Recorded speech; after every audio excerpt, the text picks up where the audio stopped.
नमस्कार, जय हिंद। स्वागत है आप सभी लोगों का रंजन एजुकेयर के हमारे एजुकेशनल चैनल पर। मैं छोटे लाल आपकी सेवा में। आइए आज हम लोग चर्चा करते हैं यूपी टेट के अंतर्गत अपर प्राइमरी लेवल पर सामाजिक विज्ञान के तहत 2011 से और 2021 के बीच में सभी पेपर हमने देखे हैं, एनालिसिस किए हैं और कई बार इस परीक्षा को पास भी किया है। तो उनमें जिन बिंदुओं से प्रश्न आते हैं, जिन टॉपिकों से प्रश्न आते हैं, उसमें से पहले टॉपिक पर हम आपसे चर्चा करेंगे। तो आइए देखते हैं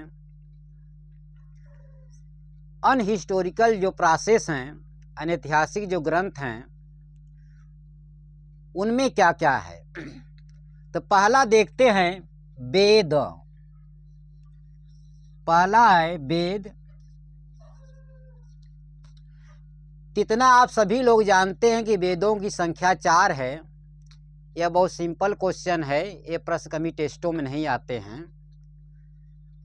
अब जहां से क्वेश्चन बनते हैं आपके लिए, उस पर चर्चा होगी। हम उन्हीं बिंदुओं को ही केवल चर्चा करेंगे जिन पर क्वेश्चन पहले भी बने हैं, बनने की संभावना है। क्योंकि जब से यूपी टेट हो या सी टेट हो, जो भी एग्ज़ाम हुए हैं, कई बार हमने दिया है, सभी पेपर को देखा है, तो आपको दिक्कत न हो, इसको मद्देनजर रखते हुए तो वेद संख्या 4। अब सबसे जो प्राचीन वेद है, यानी ये कहिए कि जो सबसे पुराना वेद है, वो है ऋग्वेद। सबसे प्राचीन या पुराना वेद जो है वो है ऋग्वेद। तो पहला है तो पुराना होगा ही, ये बात तो उसी क्रम से ही समझ में आते। हाँ, वेदों के नंबर में कभी ऊपर नीचे जब तो प्रश्नों की बात होगी, जहाँ प्रश्न पूछे जाएंगे बेस से, तो वहाँ जो है कि होता है कि ऊपर नीचे आप नहीं लिख सकते। और ऋग्वेद की केवल साकल संहिता ही उपस्थित है। साकल संहिता ही उपस्थित है, से सभी नहीं है, केवल साकल संहिता ही मौजूद है। ये अहम एक सवाल हो जाता है। पूरा ऋग्वेद नहीं है, पूरा ऋग्वेद नहीं है, केवल साकल संहिता ही प्रेजेंट है, उपस्थित है, पाई गई है।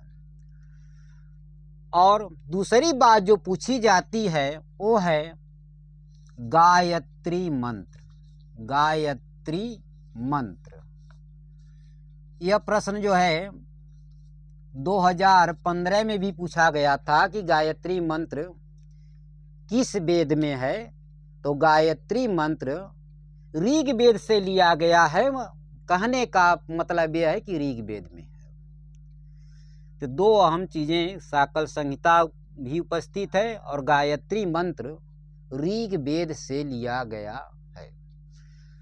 तो फिलहाल ऋग्वेद से यही प्रश्न आते हैं। दूसरा जो वेद है वो है सामवेद। सामवेद, इससे कई बार यूपी टेट में प्रश्न आए हैं। और आप यदि एग्जाम पहले भी दिए होंगे तो जानते होंगे कि जो यूपी टेट एग्जाम है, जो टेट एग्जाम है, यह रोट लर्निंग प्रोसेस है, यानी रटने की विद्या पर चलता है। सी टेट की तरह अंडरस्टैंडिंग प्रोसेस नहीं है, इसमें आपको याद करना होगा। तो रोट लर्निंग प्रोसेस है सामवेद। सामवेद का जो अर्थ होता है, सामवेद का जो अर्थ लगाया जाता है वो संगीत। साम का अर्थ यहाँ क्या है भैया? संगीत से है। और संगीत, सामवेद को ही भारतीय शास्त्रीय संगीत की जननी कहा जाता है। यह प्रश्न भी 2014 में, हम मुझे पूरी तरह याद है क्योंकि उस समय मैं भी परीक्षा दिया था, 2014 में ये प्रश्न आया था। तो भारतीय संगीत उसमें सीधा ये पूछा गया था कि कौन सा वेद संगीतमय है। तो संगीत की जब भी बात आ जाएगी तो साम वेद, क्योंकि साम वेद को भारतीय शास्त्रीय संगीत की जननी कहा जाता है। इसमें है क्या, प्रोसेस क्या क्या है कि इसमें जो है वेदों के समय पर, यज्ञों के समय पर, अवसर पर, यज्ञ के अवसर पर गाए जाने वाले गीतों का वर्णन है जो यज्ञ के समय गाए जाते हैं। तीसरा जो वेद है यजुर्वेद, तीसरा यजुर्वेद, आज तक यजुर्वेद से प्रश्न तो नहीं आए हैं। जहाँ तक हर सालों के बुकलेट हमने देखे हैं, यजुर्वेद से प्रश्न तो नहीं आए हैं। आपको सिर्फ इतना ध्यान रखना है कि इसमें दो पक्ष है, कृष्ण यजुर्वेद और शुक्ल यजुर्वेद। प्रश्न तो आज तक नहीं आए हैं, तो इसमें बहुत ज़्यादा माथापच्ची करने की जरूरत भी नहीं है। चौथा है अथर्ववेद, चौथा अथर्ववेद। तो अथर्ववेद से आज तक भी प्रश्न नहीं आया है, अथर्ववेद से भी आज तक प्रश्न नहीं आया है। इस अथर्ववेद के जो सृष्टा थे अथर्वा ऋषि, अथर्वा ऋषि। बाद में जो आंग्रिश थे उनके कारण इसको अथर्वांग्रिश भी कहा जाता है। तो वेदों में आपको केवल ऋग वेद और साम वेद पर ही विशेष ध्यान देना है। जो दो यजुर्वेद और अथर्ववेद हैं इनसे आज तक प्रश्न नहीं आए हैं। अब आइए दूसरी चीज पर चलते हैं, वो है ब्राह्मण तथा उपनिषद। तो ब्राह्मण से तो प्रश्न कभी नहीं आए हैं। उपनिषदों की संख्या एक आध बार पूछी गई है, तो उपनिषदों की संख्या 108 है। उपनिषदों की संख्या 108 है। और उपनिषद का अर्थ पूछा गया है एक बार, उपनिषद का अर्थ पूछा गया है, तो उसका अर्थ होता है उपासना। उपनिषद का शाब्दिक अर्थ होता है उपासना। वह ग्रंथ जो गुरु के आसन के नीचे बैठकर पढ़े जाते थे उसे क्या कहा गया, उपनिषद। आपको एक कथन, स्टेटमेंट याद रखने होंगे, या उनकी जो मीनिंग है, परिभाषाएं उसको याद रखने होंगे, क्योंकि इसी टॉपिकों पर से, इन्हीं बिंदुओं पर से प्रश्न बनते हैं। और उस समय जो है कि इस पर कोई ध्यान नहीं देता है, ताकि एग्जाम में चूक हो जाती है। और दूसरी अलग जो है चीज है जिससे प्रश्न कई बार एग्जाम में आए हैं टेट के, वो है सूत्र साहित्य। सूत्र साहित्य। तो सूत्र साहित्य जो है यह 3 होता है। श्रौत सूत्र, तो पहला है श्रौत सूत्र, दूसरा है गृह सूत्र, गृह सूत्र, और तीसरा है धर्म सूत्र। तीसरा है धर्म सूत्र, धर्म सूत्र। इनमें केवल यह पूछा जाता है कि किसका क्या क्या है प्रोसेस। तो श्रौत जो सूत्र है, ये भी मेरा जहाँ तक यदि मैं गलत नहीं हूँ तो 2015 के एग्जाम में ये पूछा गया था।